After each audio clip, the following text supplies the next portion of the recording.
My name is Pauline Catlin Reid and I'm the Director of the Diversity Arts Incubation Programme.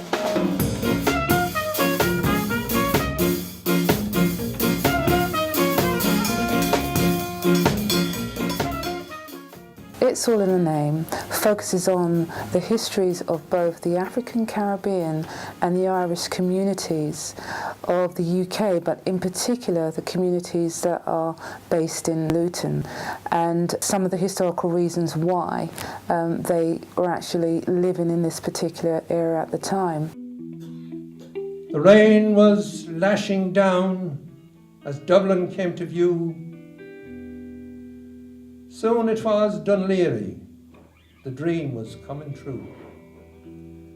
The scene was wild and wintry, and we weren't overawed as we sailed for dear old England on board the Princess Maud. Had a heck of a job to find a decent flat or accommodation, and my wife became pregnant fairly soon, and I had to, the landlord said to me that we would have to leave. They don't want you with children, so they used to ask you to leave. And so where I was living in High Wycombe, I brought an 11-month-old son with me, and then when I had the second child they asked me to go. But as you walk along the street, you can see the notices on the houses. No blacks, no Irish, vacancy, but no blacks, no Irish. So they wouldn't let you, the English people would not let you a room, and they wouldn't speak to you. They didn't accept you at all. I didn't know what to do. So I came to Luton to see my cousin. And she said to me, "Oh, I've got you somewhere to live." And so she had got me a 2-room in the attic. They'd made the attic into 2-room, and she got that for us, which was even cheaper than what we were paying for 1 room in High Wycombe. Eventually I was looking in a shop window in Cricklewood Broadway, and I saw an advert in an estate agent's window, and it talked about Luton and the prices of properties there. So I thought, yeah. And I'd known some other people who had moved out as well. So off I go out to Luton a few times, and visited various estate agents, and eventually we got a house, and I managed to scrape together the deposit, which was quite a problem, you know. And I bought my first house in Luton for £2,775.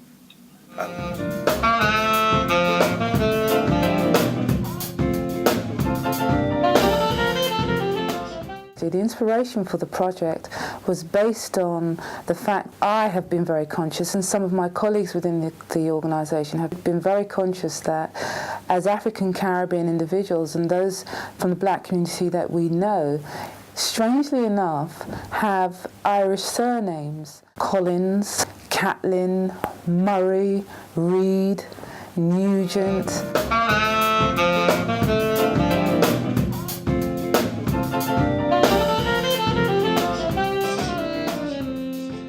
Though they might come from different islands and that they've all migrated to the UK, believe it or not, there is a common link between them before that migration, and that link actually is the West Indies.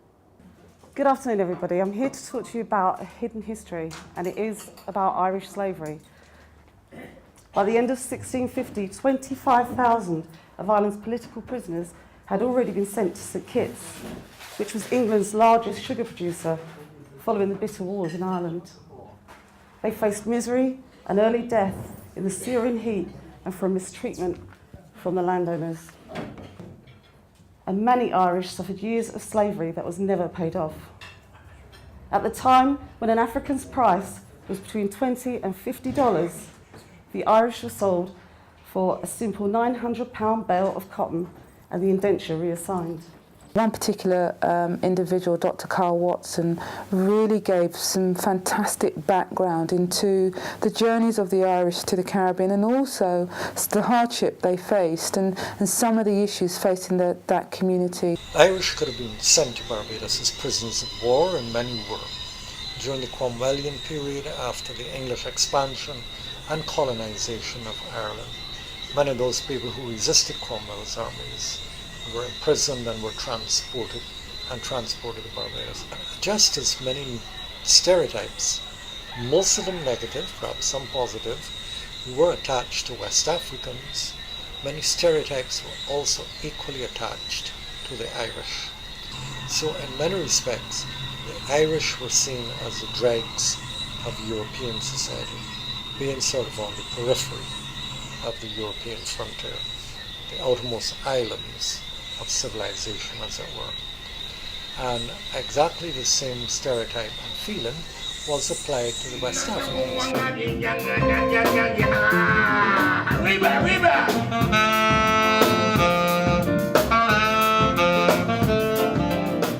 We also was able to capture an interview with Dr. Pedro Welsh, and he had some profound knowledge to share with us around names and how names were acquired by the African slaves, as well as some of that history, and also to be able to unearth some of the distinctions that we've evidenced between what it meant to be a slave and what it meant to be, for example, an indentured worker. We can identify some similarities in the treatment of the two groups. That is the African enslaved and the Irish indentured labourers and English indentured labourers. In one sense, they're seen as property, and there's a shared experience. You're on the plantation, and as far as the owners on the plantation are concerned, you were a commodity. You were a slave for life, unless manumitted. You were an indentured labourer, an Irish indentured labourer for a period of time. It might be 3 years.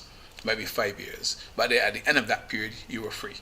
Many planters have a difficulty pronouncing African names, so over time you get some changes. But over time, what happens is that although planters in the first instance might impose names for better recognition of the enslaved person, you do get enslaved people deciding on names themselves. You know, so many names that are of Irish origin, and we thought, okay, if we look at our own histories in terms of our African history, it's generally understood and known though, we cannot trace our roots, or it's very difficult to trace our roots back to Africa. My grandfather was an Anglican priest. He came here from St. Vincent. My mother's family has been here about 300 years, from the start almost. The two names are Ince and Cox. My wife is black. I don't think her family can trace back past slavery. Hardly anybody can. Very, very few people can trace back into slavery. The first labor force on the plantations is not black. The first labor force on the plantations is white. And as Africans are brought in to replace that white labor, there's going to be some interaction between the two labor forces. And is that group of Irish and English indentured labourers that are going to provide a reference point. And it is clear from the evidence that in many cases the names are chosen by enslaved people.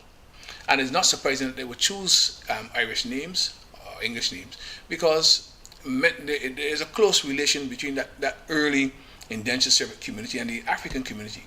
You see remnants of Irish history and tradition. Whether that be in the West Indian love of Guinness, or whether that be in the food that we eat, some of the folk tales that we tell. Though people have come from different places, there are certain similarities and links between them. In a way, the first modern, diverse community, multi-ethnic community, fusion communities are to be found in the Caribbean.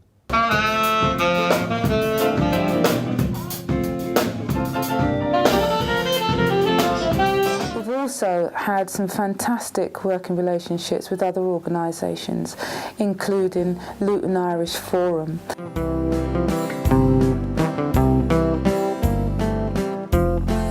We've also had an event which brought both of those communities together, which was called Caribbean Reminiscence Night.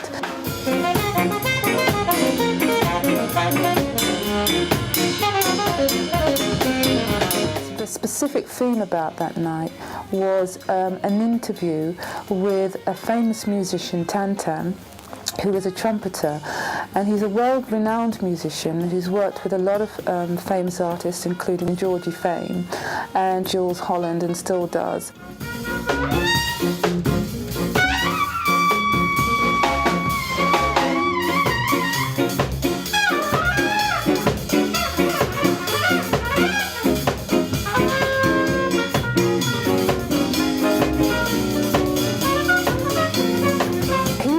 Up in a school with many other famous musicians from the reggae industry, and he was brought up in a school in Kingston, Jamaica, called the Alpha Boys, and there was a nun there who took charge in running that school, called Sister Mary Ignatius Davis, and she was really the influence behind these young boys taking up an instrument, learning them and becoming who they are today.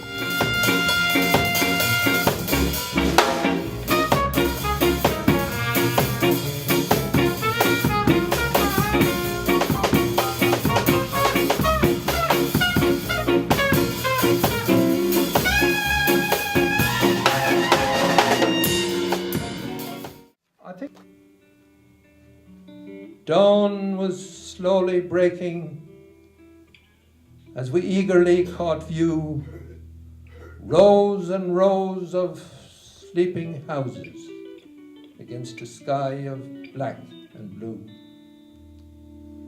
The train was moving gently now, slowly journey's end, as we said hello to Euston and we looked around for friends.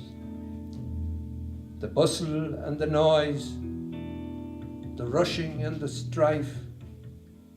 Jeez, this is the biggest shed I've seen in all my life.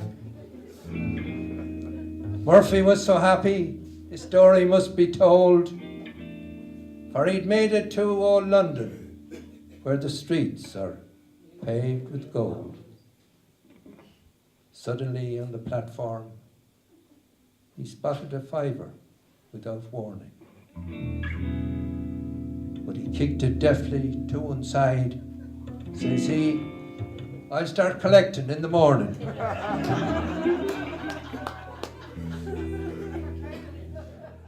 Yes, Dizzy, bring your cool trumpet and self, and start everyone tripping the light fantastic toe.